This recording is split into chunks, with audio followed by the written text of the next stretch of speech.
Salve, sono Dario Barbato, sono responsabile di pista qui all'Autodromo di Adria. Mi occupo della sicurezza e quindi anche del divertimento dei piloti di auto e macchine. Oggi siamo un po' in compagnia con questi ospiti che sono venuti qui, sono tutti facenti parte di un gruppo eterogeneo ma compatto per quanto riguarda la preferenza dell'auto, sono tutti ferraristi.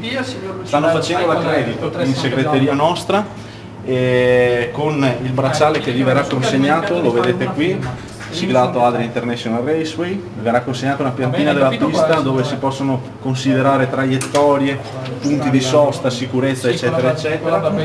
Una volta fatto questo accredito sono pronti per scendere in pista, salire nelle loro vetture, cinture ben allacciate sempre, sicurezza, anche se in pista si va veloci ma la sicurezza è la prima cosa.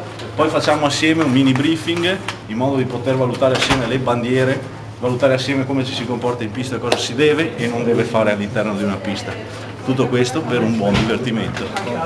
Grazie. Buono. Vittorio, per piacere,